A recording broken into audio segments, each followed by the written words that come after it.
এই হলো কলাম আর কোর হলো তার রো। তাহলে এই দুইটা মান মিলে একটা সেল তৈরি হয়েছে, তাই এটা রেঞ্জ হবে D2। ঠিক আছে স্যার?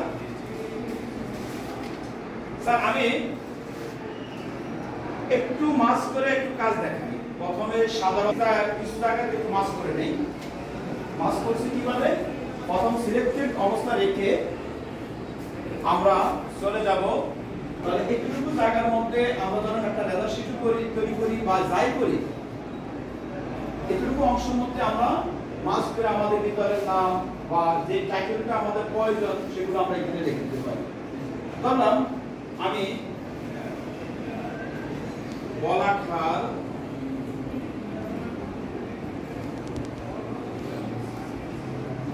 গার্লস